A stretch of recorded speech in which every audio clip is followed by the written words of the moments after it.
regulate so everyone's measuring the same way. The fish mouth has to be closed. It has to be touching that zero marker on the 90-degree bump board, and then whatever Plus, part you the got tail listen. Dave All entered the contest, and he's immediately looking for a 60-inch bump board. Like he's looking for a 50-pound. A board that will measure a 50-pound fish for this tournament. What Dorn needs like a 17-inch bump board. What's he got? He's catching bass. John doesn't even need a long. John, they may have an extra small bump board on Rapala for even less money. That only folds once. Oh, they do. All right. Yeah, $9. I think $9 or $10. How long is it? You like a 24-inch one or something. Yeah, that'll cover him for this. Green slugs that he likes to catch. I'll buy it for you. There you go. Let's go. I'll buy him that little miniature bump board for this. All right. You heard it here. We're clipping that. We'll post that. Joe's going to buy John Dorn a mini green slug bump board, and we're game. It's on me, John. The smallest one they have, though, I'll pay for. I don't want anything big. I think it's that one.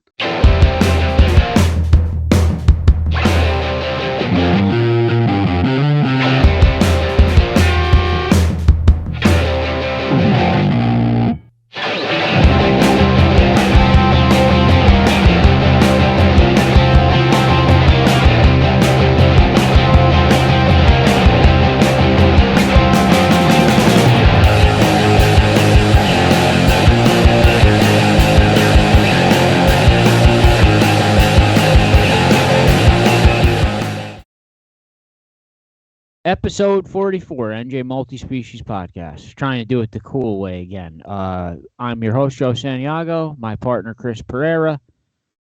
You ruined the cool way to do it by saying that's what you're doing. All right, so I messed up again. I'll try next week. We'll try again next week. I don't care really anyway. The Madness competition, it's approaching 50 people or 60 people? No, it's over 50 already. It's over. So I see some of the guys. I awoke in the Dragon again with Joe Bergen. He's in now. Nieves is gunning for me. Christian Nieves. I see Mackin put a post up calling me out. Apparently, I've become the public enemy #1 of this thing now somehow. Whatever. I don't care.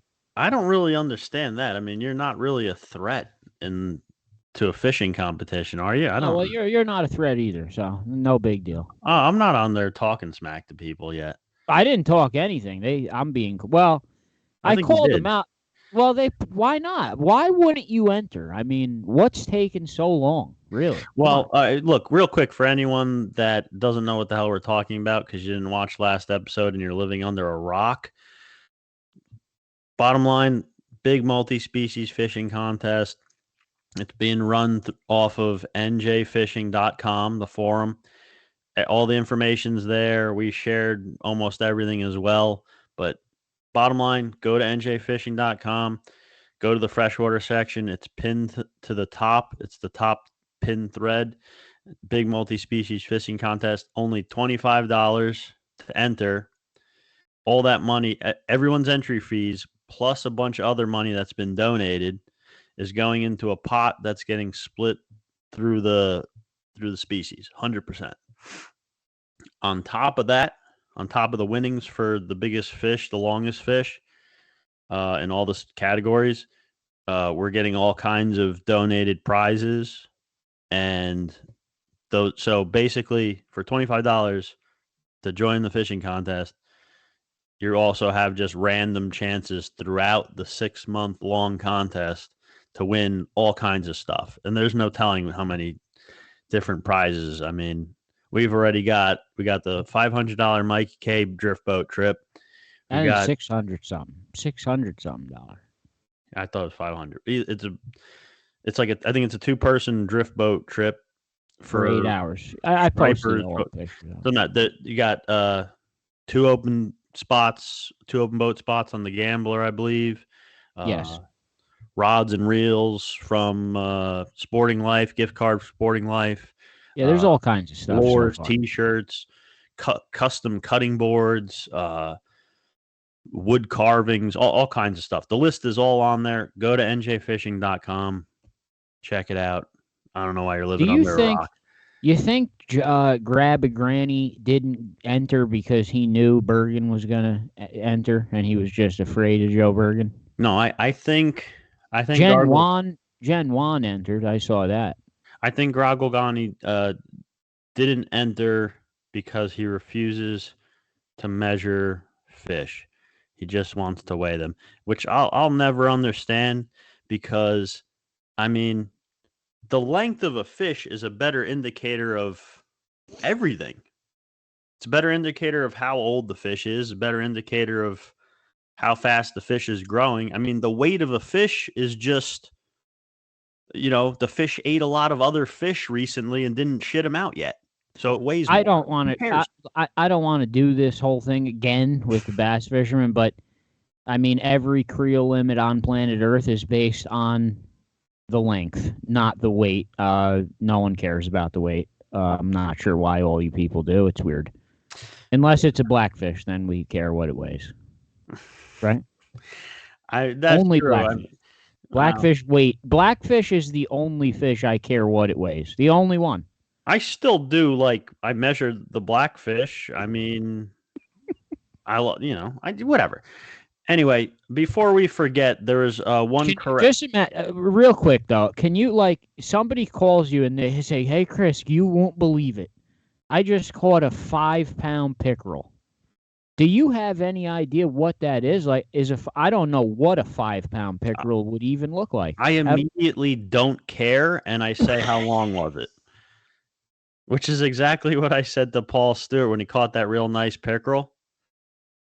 Yeah, he put a weight. I put what's the length, right? What's the length? Yeah, so did I. So he just got it from both. He got it from every direction. Listen, the Harbor Freight has 6-foot tape measures that are literally $1.75. They're like this big. Just buy one. What the hell? Not for the contest. You can't use that. Contests need a bump. This isn't. I'm just saying in general. You don't like to measure fish. Just get a tape measure. Well, I did see someone. I think John Dorn complained about buying a bump board. You can get a $60 fold-out Rapala bump board for $15 or $16. Yeah. The bump board prevents the cheating. They also, you can buy It's not even the cheating. It's just you could buy a Chinese. They call it a Chinese inch. It's a tape measure that looks exactly like a American tape measure, but it's all in half inches, and you can't tell. But you cannot get that in a bump board yet. Well, I mean, look, let's be real. If someone wants to cheat at something, there's going to be a way to do it. There's always going to be some amount of, trust involved in this. But I mean, can you imagine someone gets caught cheating in something like this? I mean, you might as well just move. You might as well move to a different state. You'd have to basically move, yeah. You'd have to relocate over $200. It's not worth it. No, it'd be ridiculous. But the bump board is not just for that. I mean, it's a way to regulate so everyone's measuring the same way. The fish mouth has to be closed. It has to be touching that zero marker on the 90-degree bump board, and then whatever. Plus, you got listen. Dave All entered the contest, and he's immediately looking for a 60-inch bump board. He's looking for a 50-pound, a board that will measure a 50-pound fish for this tournament. What Dorn needs like a 17-inch bump board. What's he got? He's catching bass. John doesn't even need a long.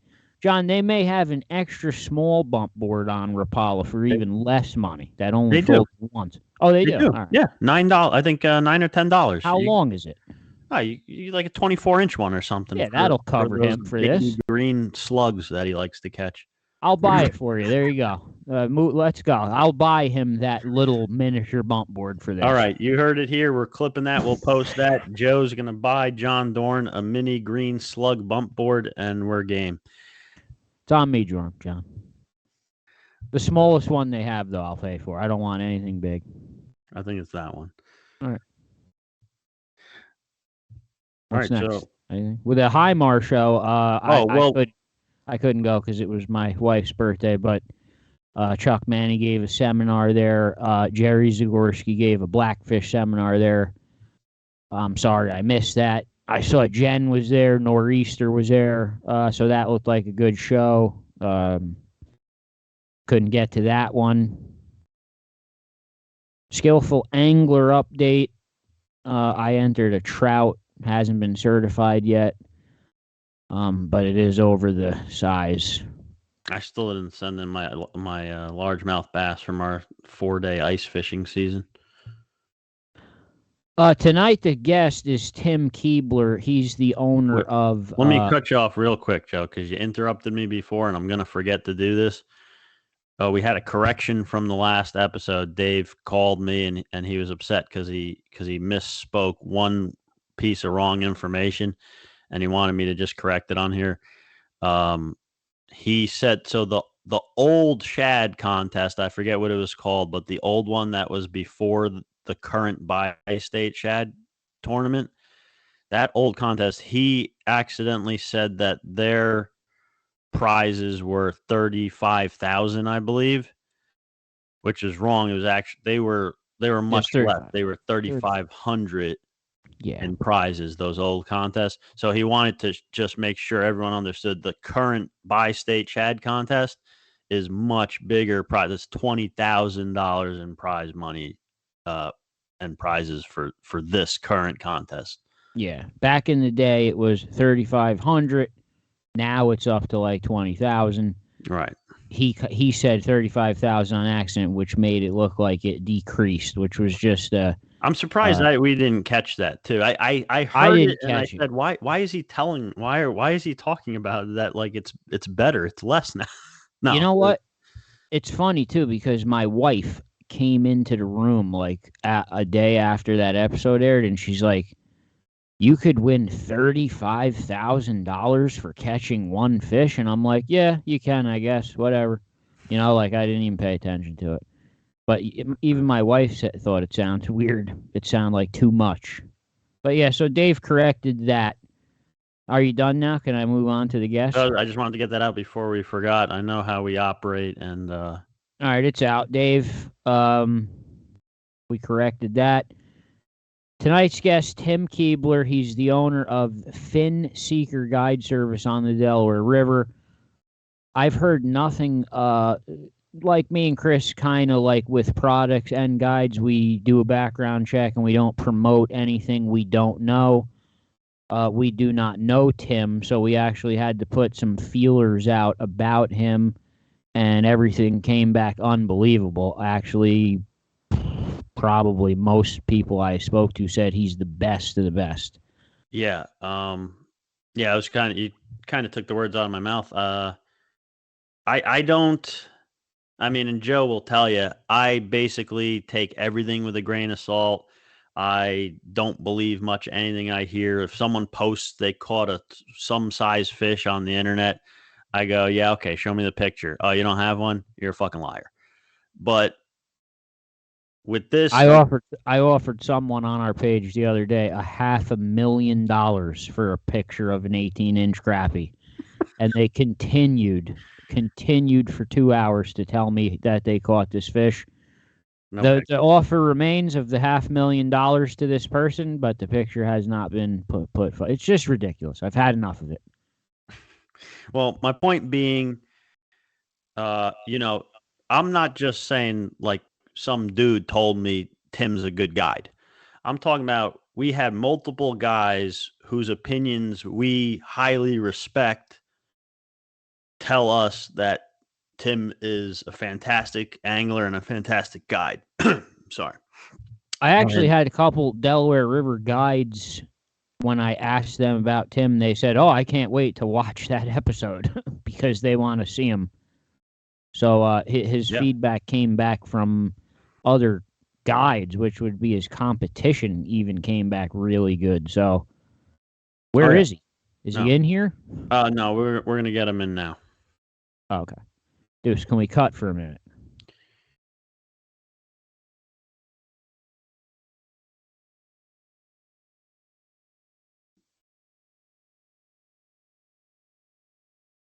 Okay, so our next guest has been fishing the Delaware River for over 30 years.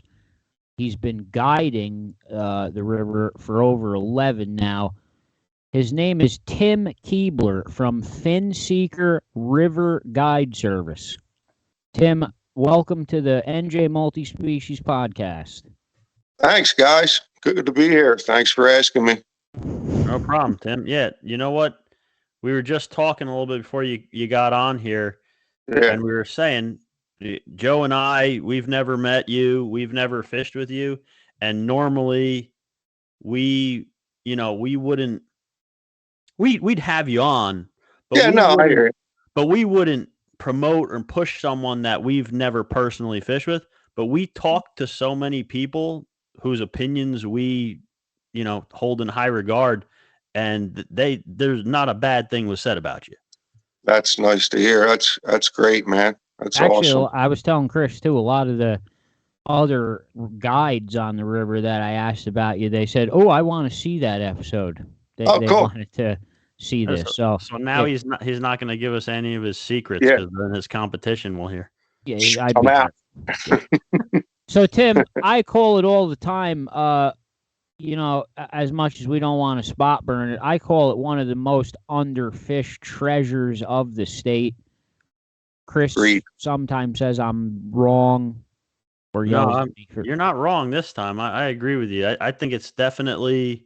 I mean, maybe Tim doesn't feel the same way because he fishes it so much, but to people, to anglers that don't fish it that often, we know about it. We fish it sometimes. We know how good it could be, but for some reason, there's just something about it. Maybe it's, because the river can be dangerous, if you don't know it. Yep.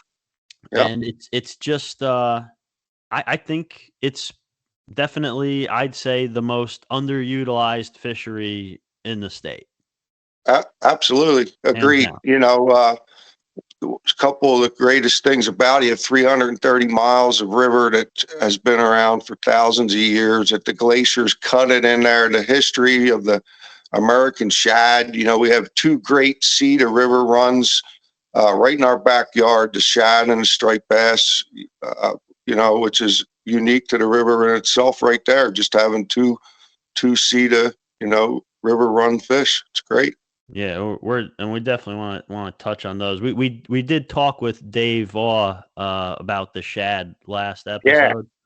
Yeah, Davey's a legend on the river. Man, I was thinking I should have started the show out by mooning you guys like he did, because being like up in his league, when I was talking to Tim on the phone the other day, I go, he was asking me, he wasn't sure, about the podcast and all that stuff, and just so you feel comfortable, Tim, I had a flip phone not that long ago still, so don't worry about it. But Tim was asking me, oh, what are we going to talk about? Like, what do you got? Not nervous, but just, wanted to know what was going to happen. And I was like, well, go on there and check it out. If you haven't watched, watch a little bit of an episode so you can see we're pretty much freestyle it. And he goes, oh, yeah, I did watch one episode where Dave mooned you guys. Like, that's a good one to start with. Yeah, stands out. Hey, that was his experience with our podcast. Dave mooning us. Epic. So now I like that you he kind of got philosophical there with the river for a minute, because I've done like the overnight camping trips, the overnight floats, and there is something just like it's like a magical place. Like it just seems so untouched. It's amazing. Absolutely agreed. There's places on that river you'd never know. You're like, say, Bucks County or Holland Township and stuff like that. It's just gorgeous, and there's so much history with the Indians. And there's places. It's amazing. You actually can, you feel like the Indians are still around on some of these cliffs, and then fast forward a few thousand years, you have all the history of the old barges that were pulled across on cable rigs and horse and buggies, and all the bridges were wooden, and the canal system. And I mean, it goes on and on and on. And then throw in the fish, obviously, it's great. Yeah. Great place. And go ahead, Chris. Go ahead. No, you go. Ladies. No, I know you like to interrupt me. Go ahead.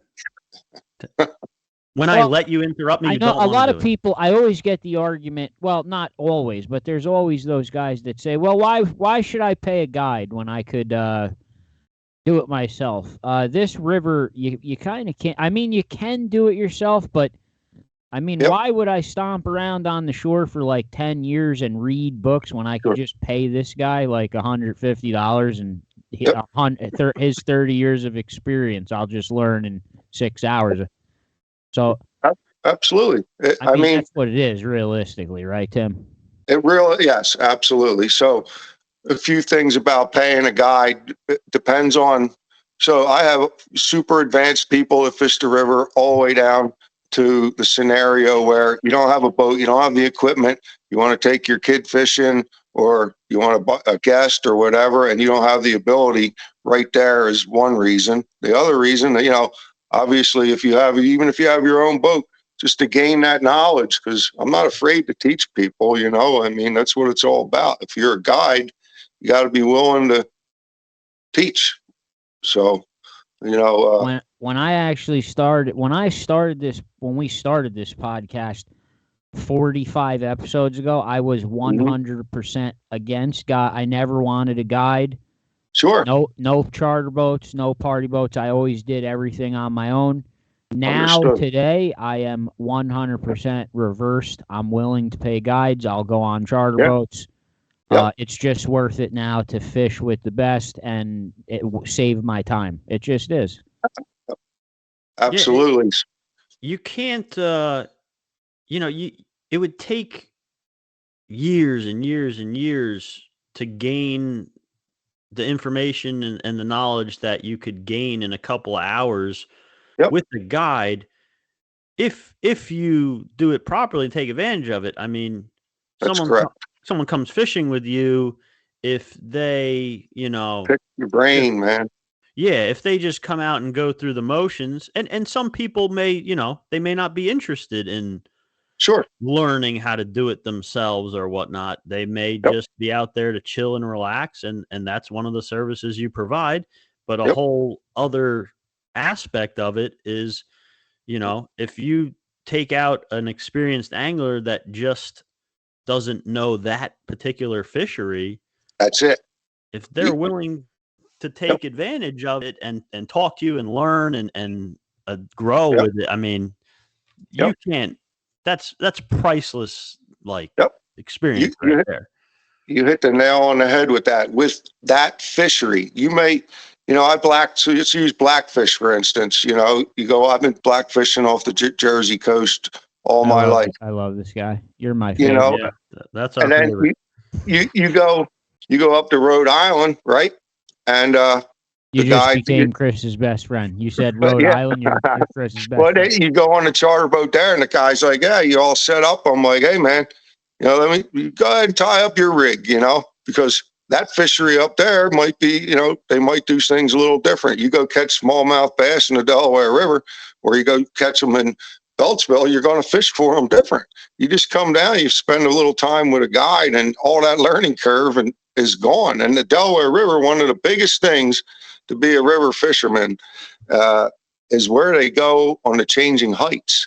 So it's ever changing. People ask me all the time, what's the average height of the river? There's no real average height of the river. It goes up and down all the time, and the fish move accordingly. So you could come out with me one day and say, oh man, I'm going to bring my boat back and we're going to go over and we're going to hit them rocks because we nailed them there. Well, when the river drops 18 inches, them fish are gone or not. They go on another bar or they go to the wood or the timber. You have to know at the different height where they're going. And that's where, someone that's on there a lot can tell you. And how often? No, I'm going to go this time. And I was just going to say, that's what's so cool about any river, but especially a bigger river. And Joe and I do a lot of trout fishing in the smaller rivers that you can wade. And even in those, always changing everything. The height, like you said, the flow, the color. It rains a little bit. Now the river's a different color. You got to fish it a different way. A tree falls down, the tree gets blown out, the hole's gone, there's a new hole. I mean, it's never the same. It's just never the same. And that's correct. You can look at it in a positive or a negative, right? It's it keeps you on your toes. You have to keep adapting to it. It keeps you sharp. Yep. On the other hand, I guess it could get a little bit frustrating when you figure something out, and then the next time you go there, it's no longer that scenario. Yep. Timber, / trees down in the river is a perfect example. You can have smallies piled in there. Storm comes and takes it away. That hole's gone. Done. You'll never get it back. And it might be a reliable spot. One of my best stories about losing a fishing hole was in 05. Floyd, I guess it was, down towards the Yardley area. We had a striper hole down there. It was about 150 yards long, maybe 20 yards wide, and like 8 foot deep. And that was it. And there was a bar on each side of it, and a big rock had started it. On 05, when that river flooded like that, it took that rock away, I have no idea where it even went, and then filled that hole in, not even filled it in, it filled it above like mean low height down there. So the hole is totally gone. And I'm not exaggerating when I say that was a 20 fish hole on any given day. And it's gone, never to be for me to catch another striper in again. Gone. It's crazy. So yeah, it changes, man, to the good. It'll blow your mind what the river could do. Like, now you're constantly have to fight clarity too, right? Because the color of the water constantly changes. Yeah, the turbidity is unbelievable. And now, I've been on the river a long time. And when I was younger, the river would go up and the river would come down. Now it goes up and it takes 10, 15 days to come down because of all the impervious surface. The water just keeps running in. And the clarity, it goes chocolate milk brown and it stays that way 10, 12 days, where when I was younger, it'd be 3 days, you go back and it'd be good, So yeah, we got a lot of silt, a lot of runoff in there. And, is it basically unfishable when it's chocolate milk? Depends on what fish. Stripers, you can get them. Smallies, they push up in the banks. But shad fishing's done. That's all visual. Anything that's all visual, it's game over. But you can get them. It slows down because they can't see stuff as far. But like stripers, I'll switch to heavy duty rattle and stuff and just make a lot of commotion. And they're a predator fish with a lateral line, and they use that lateral line to crush stuff. So, but it makes it hard. The river introduces a lot of curveballs, I guess, that the lake really doesn't. Every day. Every day. And you know what? I bet, you know how we say that, learning how to fish in New Jersey kind of makes you a better angler when you travel somewhere else because of all the, the pressure you have to deal with and the variables. I bet you the same thing goes for fishing a river. You have to adapt so much. It just becomes part of your style. And when you run into different scenarios, you're more willing to adapt, and you just have more moves in your Rolodex, I feel like. Yeah, agreed. Yep. Constantly adapting every day, every trip, even during the day, and there's just so many unknown factors. They open the dam. I can be out on a great bite and temperature drops 2 to 3 degrees overnight with no warning. And you'll see chopped up black leaves. And I'm like, oh boy. And that day it's going to suck.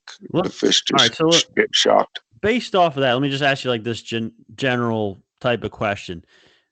Besides the obvious safety reasons, is there any conditions where you would call your customer and be like, look, because of X, Y, and Z, I'm 99% sure the fishing is going to be awful. Let's reschedule. What Absolutely. Conditions Yep. When it's first, like you said, let's leave dangerous and trees and obvious lightning storms and stuff out of it.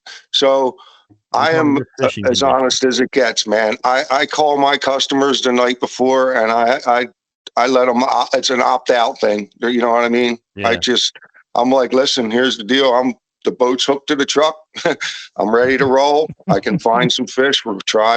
But it's going to suck for my standards. I tell them flat out, it's going to suck. I'll take you. And some guys say, hey man, I got the day off. I want to go. Yeah. Let's go. And you wind up, sometimes you put together a catch, and you're Sure. just blown away. And other guys are like retired guys or whatever. They're like, nah, screw it, man. Let's just do another day. Yeah. But And yeah, I talk myself out on more trips than I should, And for anyone listening to this that doesn't use guides a lot, and I don't use guides in New Jersey a lot, Sure. but I travel and use guides all over the place. Me and Correct. Justin Lerner, we've taken dozens and dozens of trips, and he Yep. knows all these guides. And Yep. what you said right there, how you call the guys the night before and you're honest and you're just like, hey, I don't know these conditions and blah blah. Yep. That's the sign of a guide you want to go with. That right Yeah, there. man. That's one of the things. Well, for the record, too, absolutely. we don't use guides in Jersey, but that's because we're like privy to getting to fish with like Yeah. Dave on. I know a lot of people. Yeah. I Yeah. fish. If we didn't Yeah. know those people, we would Yeah. need a guide. Tim, It's let your me ask network you, of people. Yeah, it's a network. But if Yeah. if we break it down season by season now, Yep. I guess spring, obviously, you kick off with the Shad run. Is that where you start your year pretty much? Well, yeah, that's the big run. But right now, I mean, I barely made it home. I just got off the river walleye fishing. We had walleye, smallmouth, and we actually got a tiger trout today on a jig. Yeah. Really? But, Really? Yeah. But I think That's it was cool. 16.5-inch tiger, and it looked like a steelhead. It was all pale in color, like trying to adapt to the river. Had all its fins. It's been in there for a while. It was a hell of a fish. Another benefit to that is you can keep walleye all year, right? They never close.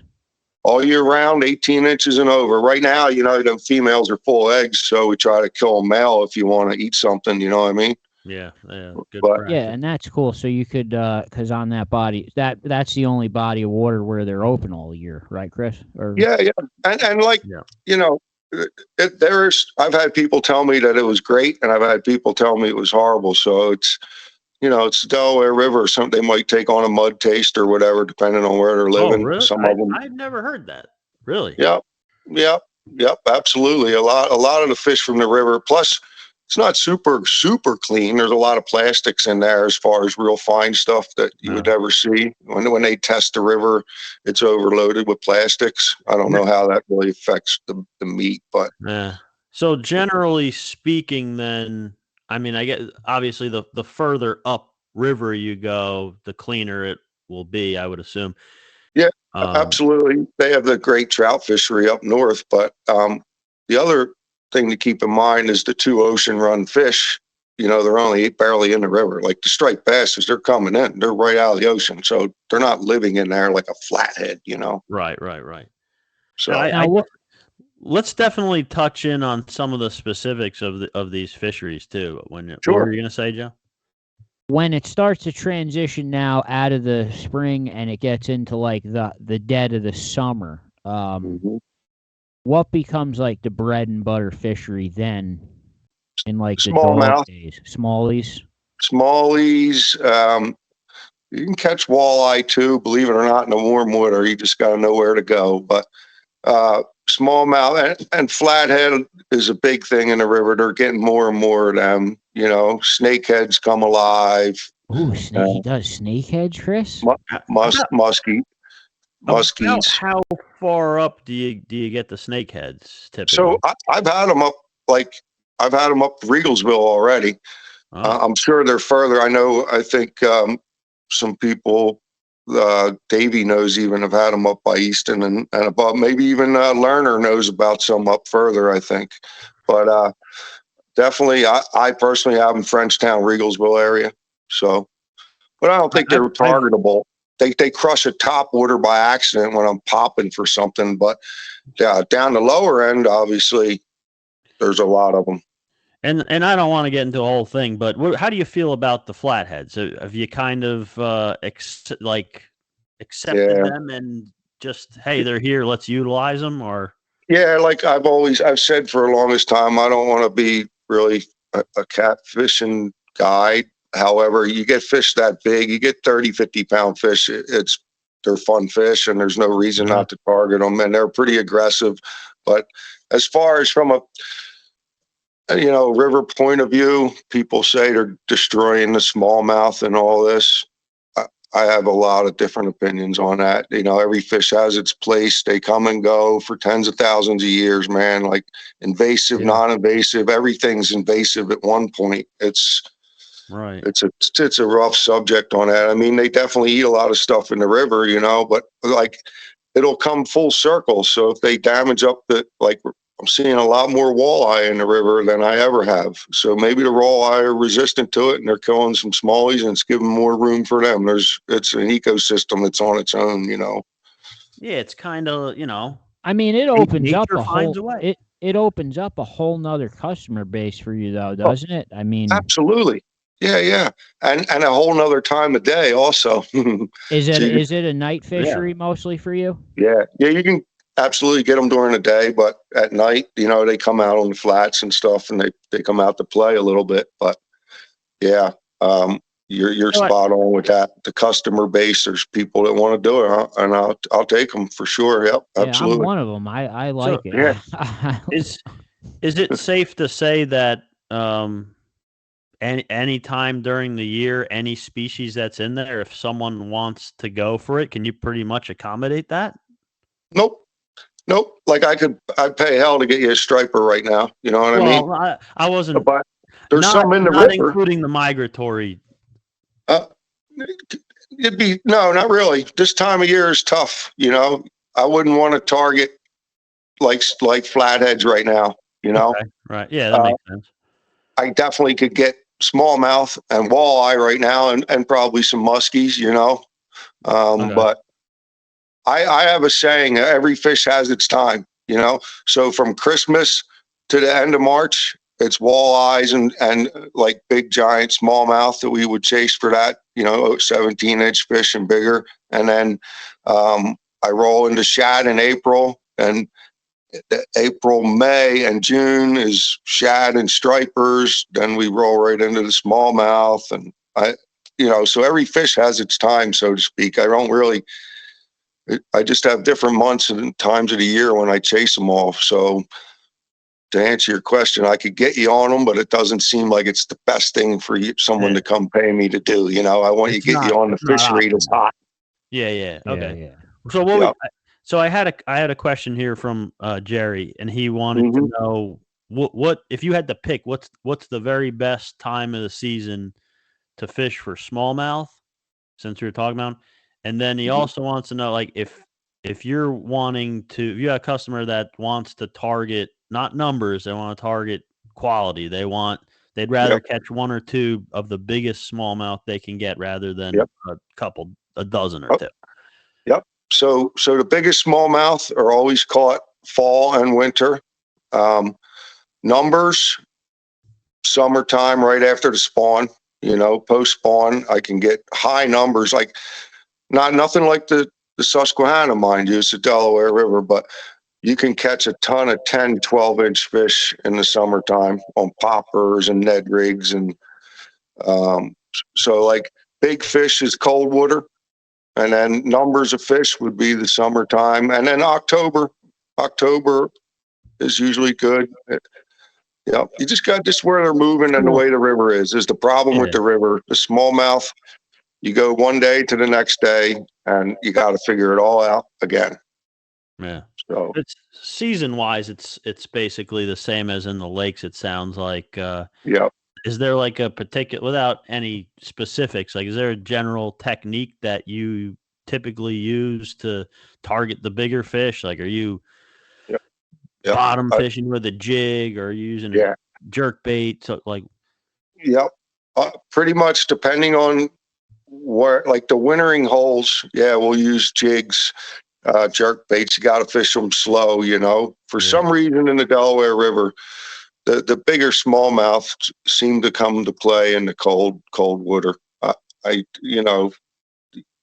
think what it really boils down to is the smaller fish beat to lure or the jig or whatever it is. They beat the bigger ones there. And then in the winter, it's sort of an even game because the little ones are probably colder. I'm not really sure. Yeah, makes sense. Do you bait fish, or you only lure fish? Oh no, I do everything. Yep. Okay. We'll tip jigs with shiners. You know what I mean? We'll fish hair jigs with shiners. I'll even a quick little trick that I do a lot is I run 4-inch gulp off the back of my jig. You know, saltwater gulp and chartreuse 4-inch mullets.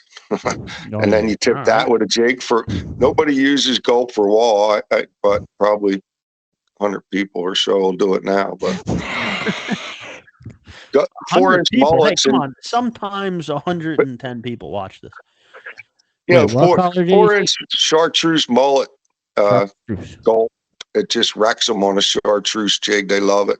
And then if you want to tip that with a shiner, you really up the ante, you know. So you just tie it as like a teaser off a thing, almost like a fluke rig. Well, no, I'll just I'll hook it right on the jig, you know, like a quarter ounce. And then put a shiner over that? Yeah, right in the bend of the hook. Take up the whole gap of the hook. That way when they get it, they got it. But if you want a snap jig, say you want a vertical snap jig, like 16 foot of water, you can't use any shiners because you'll pull them right off the hook, you know? Yeah. But I love fishing eels and trout for stripers if I have to, if the water's dirty, or say I got kids, you know what I mean, or people that can't cast. I take all walks of life. So if I got to grab eels, whatever I need to do. I've noticed it's not that easy to find you on the internet. If somebody wanted to book a trip with you or get information on these trips, where's the best place to go? To look up is Finseeker River Guide on Facebook. I just hammer that really, and then my phone number. Just get in touch with me or my emails, and I'll get back to you. And you know what? If you text me, I get back to you the same day. Finseeker River Guide Service is on Facebook. Yeah. Yep. And the phone number's on there. See what happens, Tim. If and anyone listening, if you don't type in, like you said, if you don't type in the river guide part, it doesn't come up. Yes, that's a problem. It's Finseeker River Guide. Yeah. You have to type in the whole thing, Finseeker River Guide. Because I don't even think we're following you because we didn't think you had an account. Because I typed in Finseeker and it didn't come up. I know, it happens all the time. That's why I tell people Finseeker River Guide. It's my fault when I set it up. I should have just done it as Finseeker, but it's too late now. But if you go on there, my email's on there, my cell phone number's on there. I love the name, by the way, Finseeker. I think that's cool. Thanks, man. That's cool. Yeah. It took a while to come up with it, but Well, Tim, I want to thank you so much. Hold on, Joe. I got another question here. Oh, I didn't know. I'm sorry. I had no idea. Shoot. You know what, Tim? Joe got a new phone today. And he said, hey, can you make a post and see if anyone wants us to ask Tim anything specific? So I make the post, and some guys reached out with some questions. And then Joe just blows it off. Oh, nice, Joe. You're not ending the episode. You're not ending the episode. All I have is text message so far. My other stuff. I saw Adam Mihar wants me to ask him if he could name every game fish in the Delaware River. He's I'm not troll, doing it. And that's the dumbest question in the world, and I'm not even going to ask it. Yeah, there's about 14 of them. We'll go with that. All right, there you go. And Adam, you can Google the rest of that. So Joel had a question he wanted to ask about the striped bass run. All right. Sure. He basically wants to know like what months you target them, how long are they around for, and I guess also the difference between the main run and kind of the ones that hang around a little bit longer. And are there stripers that stay around year long that far up the river or no? Yeah. So all right. So here's the main run. The fish start coming in the river early. They're hard to catch because the water's cold. But April, May, and into June, it's loaded with all size stripers. They're coming in pretty heavy. And then if you have high water, the fish shove up the river and move. They're on the run. They're getting ready to spawn. There's a lot of fish. Like I used to tell people May 20th was when you could catch the most fish if you wanted to pick a day.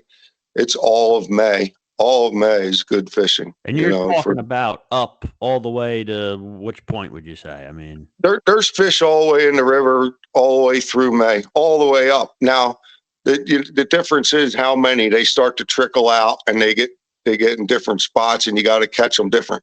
If you're fishing from say Bucks County south, there should be a ton of fish that you can catch in there during May and into June. Yep. And then what was the other part of that question? Well, I guess basically, so like how long do they stay around, generally speaking?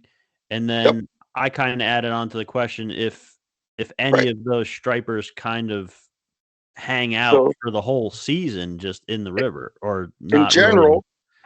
In general, this is what happens. The stripers might enter the river anywhere from now into March. There'll be big fish coming in from the Delaware Bay, and they'll run up, and what they just start running because they're in their brain they got to spawn, but it's way too early, and they just don't know that. So their fish will go blowing by everybody. People will be shad fishing. They won't even know these fish are coming by. And when the river hits that magic temperature to spawn, those fish could be all the way up by New York. They don't care. It's not in their agenda. They just keep going and going and going. Then they spawn. And then what happens is all of a sudden they go into a panic mode because they realize, say, a 20-pound striper, there's not enough for them to sustain. The water's too warm. They don't have enough food. They turn around and start coming back. So there's a good shove of big fish coming back in June. They're coming back from way up north, and you got to know how to get them, but you can get them. You can get them. And then they'll go blowing on out of here one day. So many fish will pour out of the river that it'll almost be all gone. But what happens is there's small fish, 18 inches and under. They live in the river for 2-3 years, maybe longer than that. They have a little yellowish tint to them. And then one day something will trigger something in their body to join the migration out.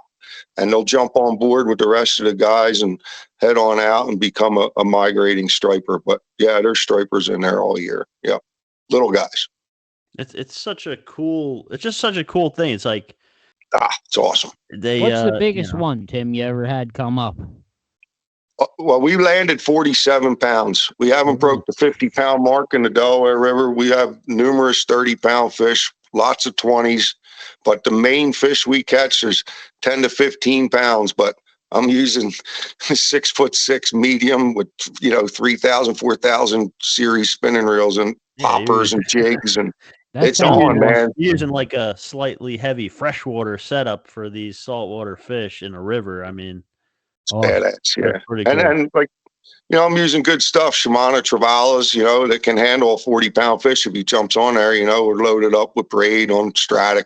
Yeah, my personal stuff isn't even that good. Right. I usually buy the good reels, but I tend to try to save money on the rods a lot of the times. Yeah. How many people are on that river fishing with like light tackle for little smallmouth or something, and they hook one of them giant stripers? I mean, it happens. Rod. Oh yeah, rods get ripped right out of the boat. I mean, shad season, they jump on flutter spoons and rip rods right out. I've seen them already annihilate, like a herring that got on a flutter spoon, and then the rod just doubles over and they smoke all the line right off. Will they eat the shad? Like they'll eat the whole shad? Small ones, yeah, absolutely. They're not going to try to expel the energy to get them big ones, but some little bucks, 1.5 bucks, still tear them up, no problem. Yeah, it'll annihilate them. Chunk bait, you can catch plenty of stripers with chunk shad. Yeah. Now, what about like they stock the flat brook with trout, and a lot of those trout come out of the river they come out of the flat brook into the Delaware. They get annihilated by stripers immediately? There's hardly any trout that can survive them stripes. So I would imagine trout would be a good bait, no? For trout. Stripes? Yeah. Yep. Trout's good, but it's soft. It's soft mouth. It doesn't stay on that good. They die as soon as you put them in the river water half the time. We used to go up to the Pohat hatchery there and buy them back in the day, but Well, if you're striper. if you're throwing lures, like what are you trying to mimic? You could throw a lure that looks like a trout, but I used all saltwater stuff, big giant pencil poppers, SP minnows, hydro minnows. Same stuff that you'd target them in the Raritan Bay or Delaware Bay. Yeah. Big Danny plugs, whatever it is you want to throw that's big. You want to mimic a herring. When they took the herring away from us, a lot of guys were like, hey, man, I'm done with this. I'm done. Yeah. And I was just like, well, that's dumb. Let's just get some big stuff that we throw in the ocean and same fish, man. Let's just throw big stuff and they annihilate it. Simple as that. Does sound awesome. I want to go shad fishing and striper fishing. Let's do it, man. You guys are welcome. Jump on board. I want to do everything. I know. That's me, man. I want to do everything. Man, my head spins with like the variety we have here in New Jersey. It's crazy. I say it all the time. Like there's never not something to fish for. There's never not something exciting to fish for. It's awesome. Yep. Look at today, man. It's what, the 12th or something, or whatever it is of February. We had walleye, smallmouth, and a tiger trout. Like, it's just awesome. Yeah, it is awesome. I had a breakdown and drove 4 hours north into upstate New York to go ice fishing, but Yeah. Oh man, like you were saying before about the guides, I booked from Rhode Island to the Carolinas. I fish all up and down. I work on boats on the ocean, and I book people just like people book me. So that's a big part of it. You know what I mean? Matter of fact, I'm actually snow plowing later tonight. And when we're done shoveling snow, I'm running up to the Salmon River for steelhead, 3-day steelhead fishing to catch some fish. Nice, dude. Joe, that's awesome. Yeah, so can you fit Joe in your backpack? I got work, unfortunately, but work. Work can wait. No. Tim, I want to tell him. Can I thank him now, or you got more? I'll let you end the episode now. We're good. All right, Tim, I want to thank you so much for coming on here. I hope we do get a chance to actually go fishing with you. Let's do it, boys. Let's do it. Survive the storm tonight, plowing. Yeah, it'd be good.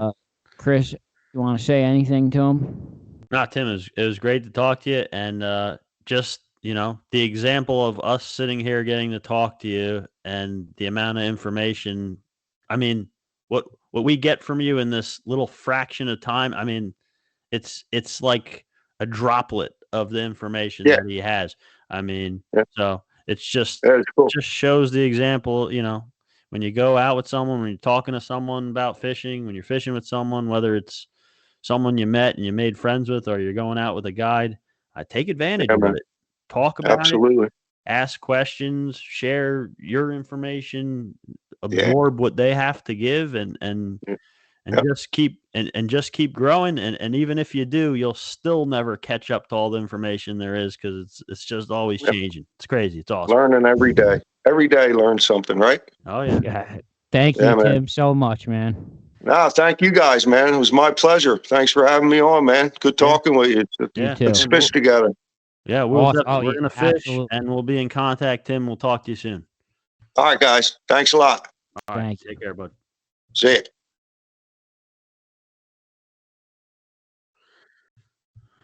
I feel like I totally got catfished because, like, the Tim Keebler profile picture is like a giant redheaded person that I've been talking to, and that guy was like not him at all. Like, what are you talking? A giant redheaded person?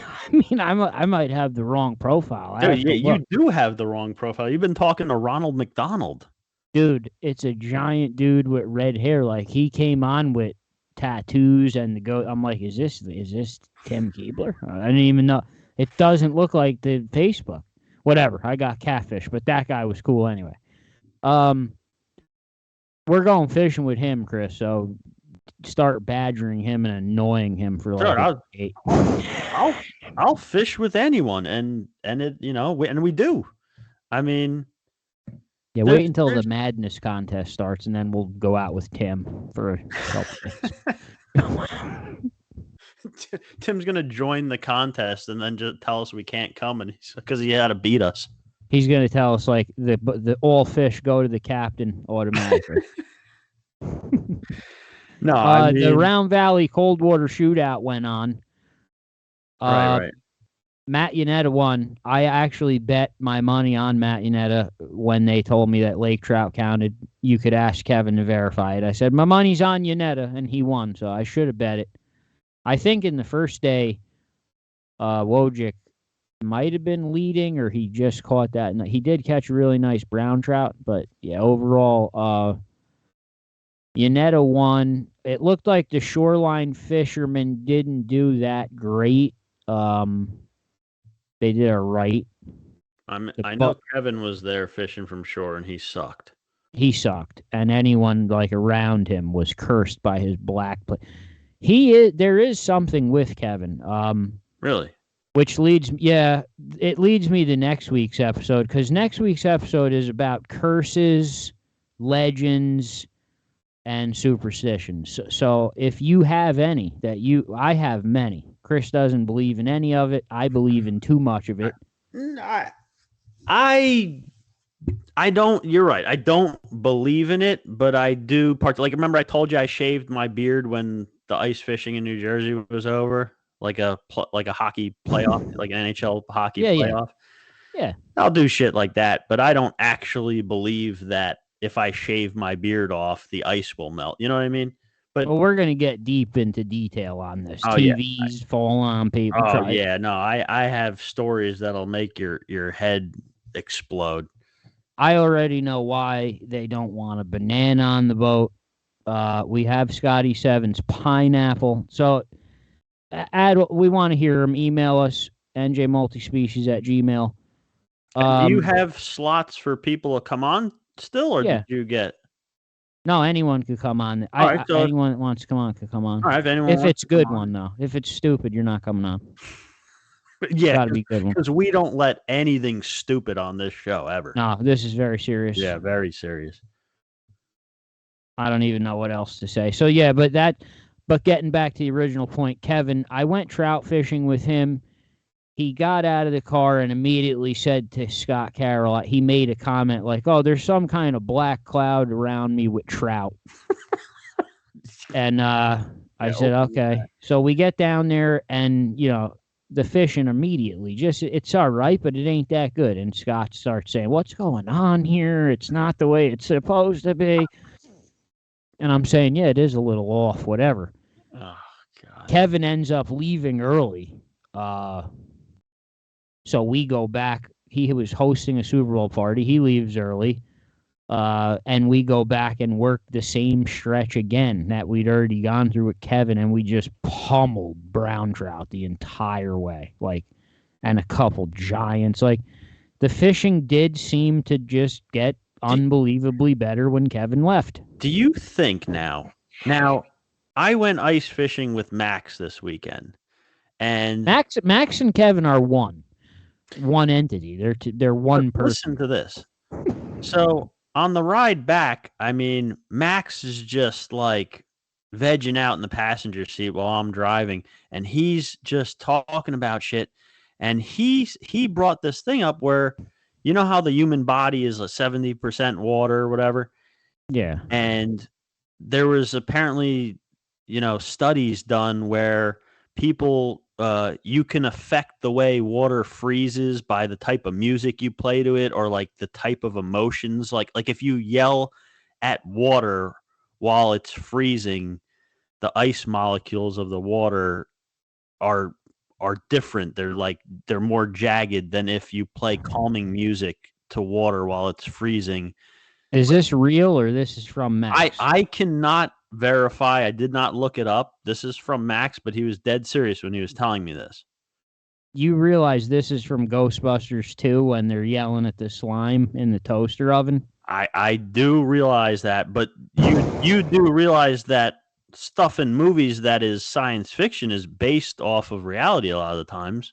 So what you're saying is you're driving home from ice fishing. Max is in a vegetative coma state in the back seat, and he's talking about how he's made out of water. Why would he be in the back seat? It's just me and him. He's in the passenger seat. So he's in the passenger seat, and he's just talking about how he's made out of water. Dude, and music changes. for 2.5 to 3 hours of this 4-hour ride, I didn't even turn on the radio. I just listened to the shit he was saying. See, mine was an emotional breakdown. That was just him being emotional. I didn't get this molecule. But hold on. So I'm going somewhere with this. So he then went on. I mean, look, it's. I'll look up the study. Anyone could look up the study. If it's there, I'm sure you could find it. If he's a total liar, then, you know. So he's saying if I play Beethoven music to a glass of water, it won't freeze as quickly? No, not necessarily. If you put I don't know how they did this, but if you have a glass of water and you put it in freezing conditions where the water is going to freeze, and you play soothing like Beethoven music to it, and then you look at the ice crystals under a microscope, they'll look a certain way. They'll be like smooth the way they freeze.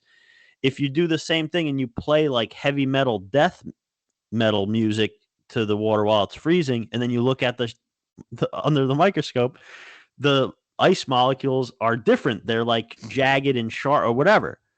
And again, this is what he's telling me in the ride. I can't verify any of this, but if you think about it with the sound waves and stuff, I mean, it makes sense. I believe it. I believe him. I believe that he saw this study. If the speaker itself is heavy enough to make the water move, obviously it's going to be harder. It's going to be harder to freeze it. There's been studies about playing different types of music to plants as they grow too, and it affects them. I still don't understand the point of the. So here's where I'm getting 70% of the water now. So because human beings are made of 70% water, which I don't know the exact percentage, but that is true. That you're mostly water, and because of that, and because music and emotions can affect the water in a real way. Could there possibly be something about Kevin? And this is Max's theory, but I'm applying it here to your story. Could there be something about Kevin, about his thoughts, his emotions, his aura that transfers into the water and fucks the fish up? This is ridiculous. It's just ridiculous. I'm not going to touch on it because I already exploded on Max last week, and he just hates me now and he won't even talk to me. And I'm sorry, Max. You know what? I love Max. We had a good time. The fishing sucked. We got thunderstormed on in the rain. I yelled at Max last week because he put a video up of himself on his own page. It was just a fiasco. I don't know what he was doing. He got yelled at for it. Now he hates me, but he'll love me again by next. I think it's hilarious. I'm on his side, but are you really? You're really? I didn't really know what the fight was about. I was just laughing the whole time. The fight was about he had posted this video that no one had ever seen on his own personal page with the logo of the podcast. I make fishing videos. I do not put the podcast logo on fishing videos. He has my podcast logo on his fishing video on his personal wall. Who cares? He's excited. Listen. All right, whatever. But then when I just ask him nicely, Max, please don't do that again. He goes on for 4 hours. It's just 4 hours. He's telling me he's trying to help push me forward.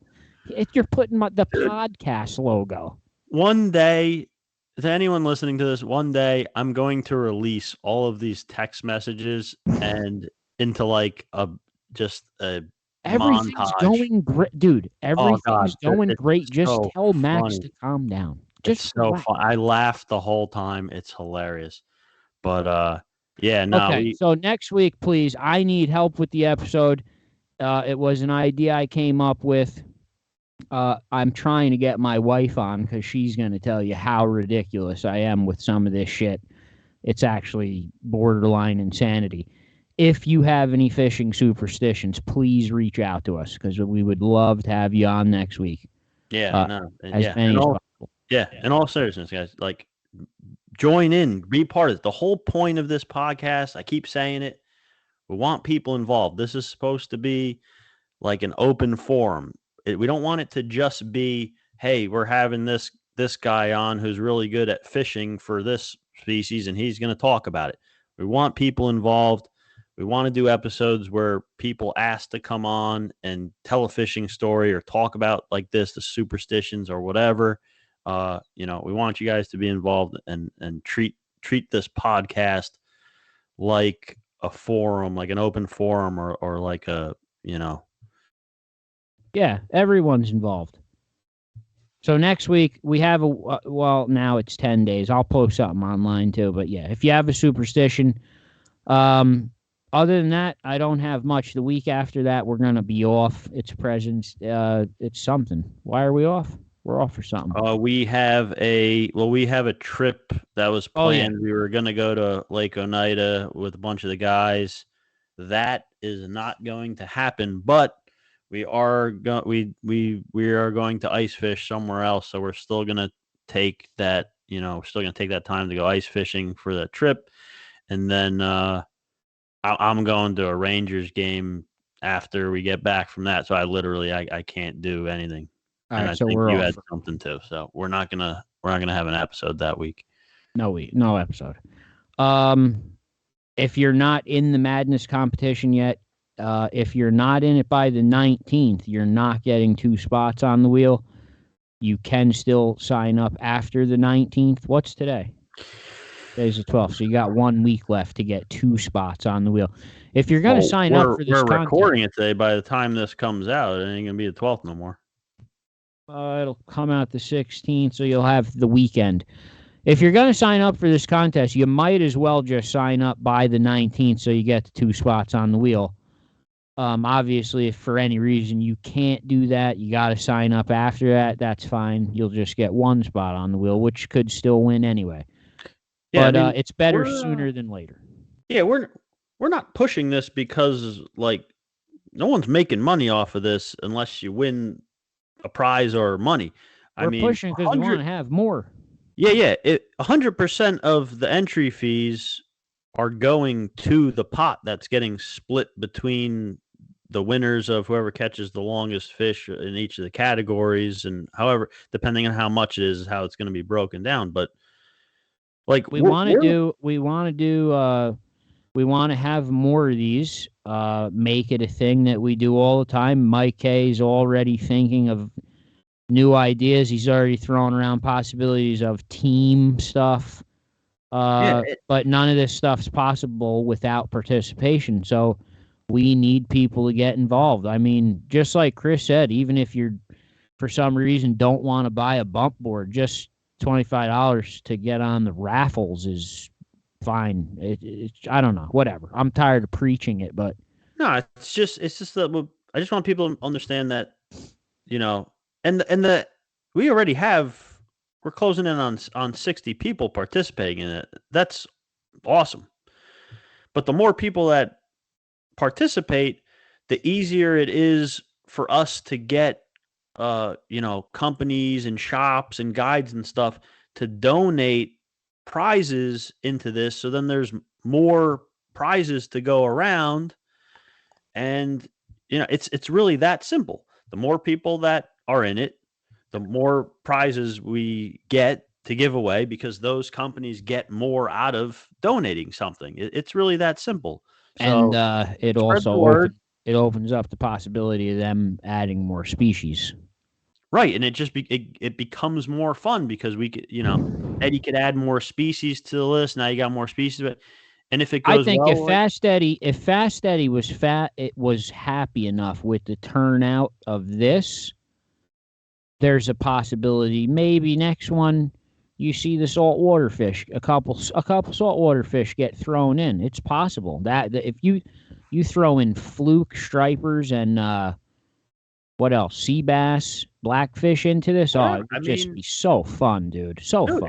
Anything's possible, but you need participation. You need the participation, right? Look at the Skillful Angler, the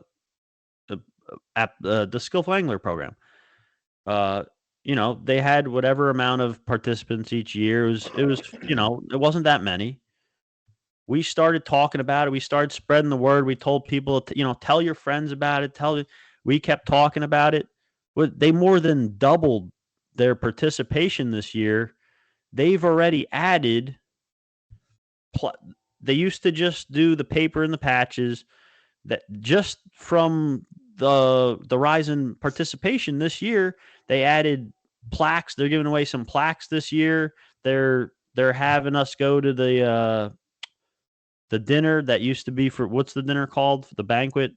I think it's the Deer Classic. Yeah. Yeah, they now added the skillful angler winners to the Deer Classic, basically. Yeah, so and Chris is taking credit for it. So because people are participating in it, because the participation is up, and it's up because of you. I didn't say that. Who said that? You kind of just said it. You said because you started talking about it, it doubled. I didn't say that. I said us, first of all, and I don't think it's a coincidence that we started telling everyone about it. And oh boy, you've gone Hollywood like Howard Stern. I've had enough of this for tonight. We will be back next week with the Hollywood Chris edition of Superstitions. Chris, you want to say bye? I guess if that's the way, this is the path you're taking, then anyone who wants to come on, just send me your application, and I'll probably rip it in half, wipe my ass with it, because you're not good enough to come on here. Good night. I'm too good to say good night.